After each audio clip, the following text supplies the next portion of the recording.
I never get to do the intros. Do the intro. Well, I am delighted, Speed City fans, to be introducing you to the future.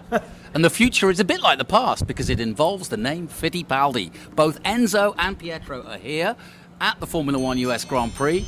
And the idea of sitting down with any Fittipaldi is just awesome to me. And I remember I used to sit down with young Emerson back in the day. Oh my God, how old are you? I never met Wilson, but I knew Emerson in the day. So there you go, that's how far back I go. Pietro, first and foremost, we were just chatting off mic. Congratulations. It seems like a long time ago now, but congratulations on your first drive for Haas. Yeah, thank you, man. It was almost a year now.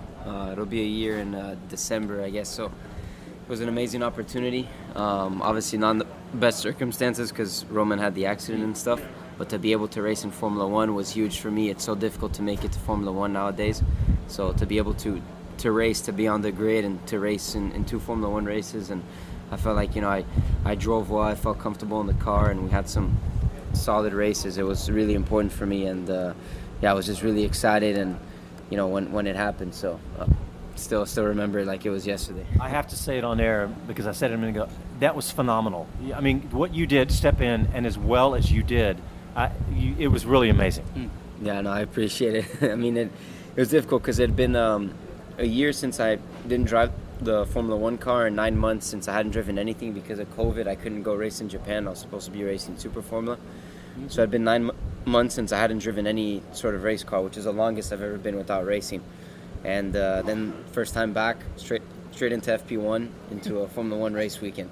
So, yeah. I've got to say, market-wise, that had to bring big stock numbers to your desirable nature, that people want you. If he can jump in and jump on a strange horse and ride, what can you do spending time in that is what I left with, is that, we got to get this guy a regular ride. Yeah.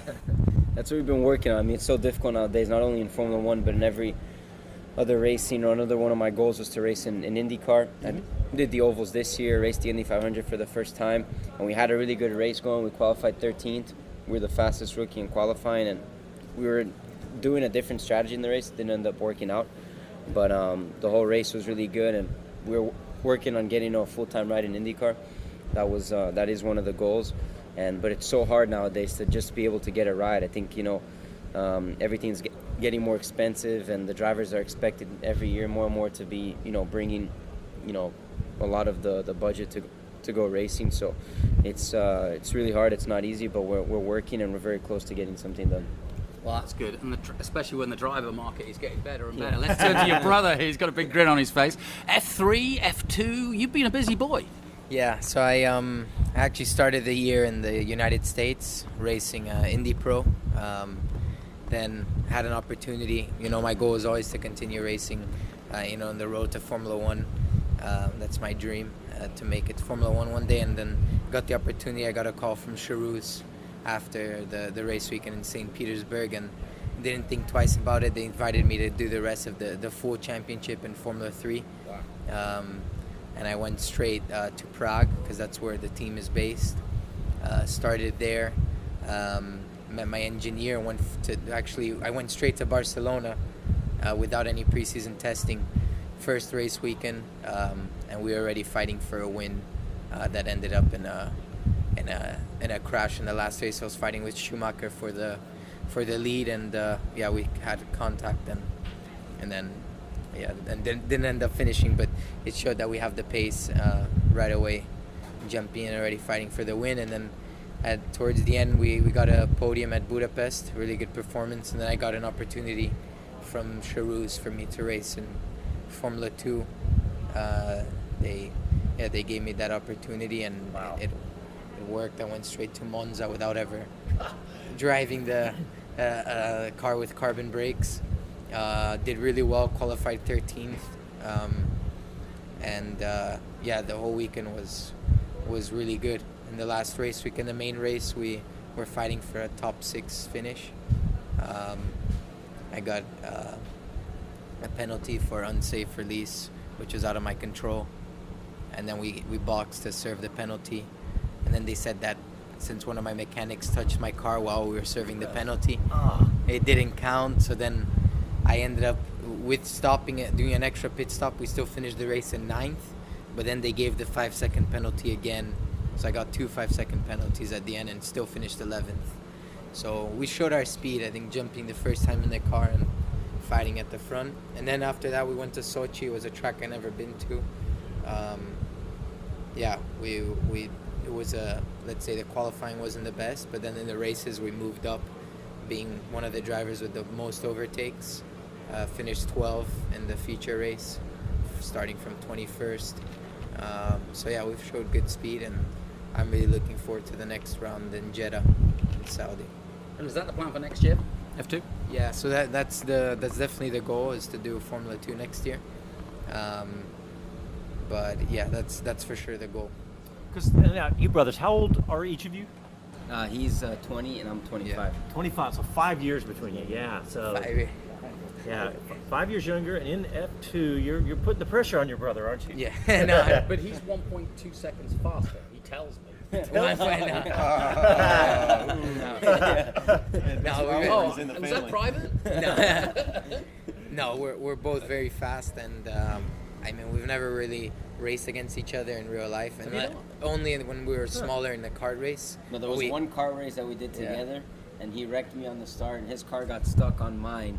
And then I had, because I was bigger, I had to get his cart out of mine. I was getting his cart off. He was flicking me off, saying that it was my fault. Kids today, eh? I know. Well, actually, there's a good question. You assume with the name Fittipaldi that you grew up in a racing family, and you know, racing was your life. The Andretti's, the Rahals.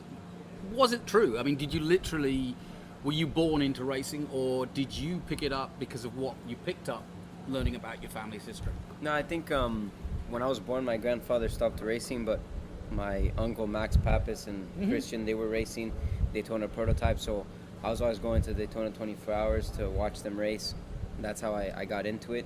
And I'm guessing for my brother was him going to my karting races and stuff. So whenever my brother started racing, I was about 1 year older. I was just born, and from then on I would go to the karting track and always, from I was little, watch him race. So I mean, it just came in.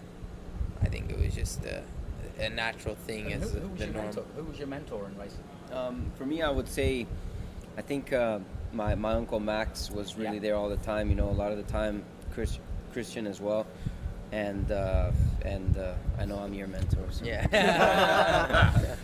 That's good. Yeah. Not bashful at all. Does Big Brother Pietro teach you how to drive on the street? Because one day we were talking to him on the radio. We were live on the radio, and he said, "Oh, I have to go." And he hung up the phone very abruptly. And when he came back, he said he'd gotten pulled over by the police and gotten a speeding ticket. Jeez, really? On the air. You were on the way back from Budapest. No, you were there with me. It was Maranello. You were going back to Italy. No, I think it was like I don't know if it was like Slovenian police or something. That's what it was. Yeah. Oh, I It's because remember we that. didn't get we didn't buy the road tag thing, so they pulled us over. So it wasn't a radar gun; it was a sticker issue. Yeah, I remember that day. Well, we don't let the truth get in the way of a good story. No, that's We right. were They driving going from Budapest back to Italy, and That's it. we were in Slovenia. I It was think like some country. Slovakia or something. And No, they we didn't stopped buy the us. road tax. You have to have the road. It's so stupid, isn't it? You Yeah. go through the country, but you don't stay in the country, but you don't have the right tag on. No. So they pull you over. Yeah. Say, I'll be out of here in 15 And by the way, minutes. they pull you over because they. Yeah, But well, they don't ever indicate like you have No, to the buy sign it. is small. Yeah, it's like extremely it's not like a tiny, toll. so- You have to stop at a certain gas station to buy it. It's a complete. So the truth now, boys, who was at the wheel?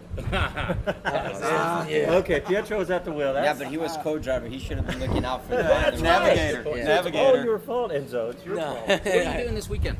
Yeah, so this weekend I'm here with the team as part of what I do with Haas, staying as reserve driver. Part of the things I do so I don't stay stopped as much throughout the weekend is the team has live data, so we're always looking at live data between driver to driver with other teams comparing to other cars. So one of the engineers here, Ed Brand, he passes info to the drivers and the engineers in terms of like how the driver can improve or compared to another guy. And I on my laptop I'm able to look at that and kind of help out as well to give some information to him so he can pass along to the race engineer or the driver. So I kind of do that and just stay active with the team, understand what's going on in case something happens for me to be ready to race. What do you do to stay sharp? And because obviously you can't get a bunch of time in an F1 car. Yeah. F1, the starting drivers can barely get any testing time. No, for me it's racing other series. That's what I was doing. The ovals and IndyCar this year. I raced European Le Mans where we finished second in our class earlier this year. Brazilian stock car. I got invited by Toyota to race. So, you know, I think racing is what keeps you active. And I was karting this week with my brother with the shifter kart. You know, just physically that helps. But the biggest thing is trying to race other cars. That's the best thing to stay active. And run the simulator a lot. That's what we do a lot, so. You're never out of a car at the moment. No, yeah, no. I mean, we're basically actually like virtual. We're always virtual racing. I'm normally always like when I'm not racing, I'm doing a lot of the iRacing stuff. I think iRacing is a really good platform to work on your racecraft. It's very good at that point. But other than that, you know, Formula 2 is and Formula 3 you have basically no testing throughout the season. So like simulator and things like that is basically, and karting days is what you can do. So we try and maximize that. I have one more question. I noticed you picked up on the fact that you guys are always together anyway, and you're obviously very close. But you've literally taken it to a brand now, Fittipaldi Brothers. Yes. So we're our brand is Fittipaldi Brothers, and it started on Twitch, and we do have live our Twitch and YouTube Yeah. channels and stuff, and then we kind of like what the Brazilian fans, some of the other fans started calling us, so then we That's really cool. Sorry. pick that up, and I think it's great. I love it. Yeah, I think it's really powerful, Yeah. especially as that's how Wilson and Emerson started out Yeah. in the same way. They were brothers going into motor racing. yeah. So, Circuit of the Americas, how much time have either of you spent on the track? We'll start with you, Pietro. Yeah, I raced here in 2017 with World Series, and it was during the World Endurance Championship weekend, and it was 2 races that weekend. And actually, that weekend I tied for pole with Alex Pillow. Oh, nice. Ah, nice story. So we know, and literally, it's a long track. There's many corners, and we literally tied for pole at the exact same time. And he ended up getting it because he had done the lap earlier in qualifying. So that's how so they he did did it first, so he got it. Yeah, because he did it first in the qualifying. So Well, so what about, there's all the, MotoGP was here and they were complaining about the bumps, and they've done some smoothing of the bumps out here. What do you remember from 2017 for bumps? And it was bumpy, but I think it got worse over the years. I think because the terrain that's on here kind of sinks.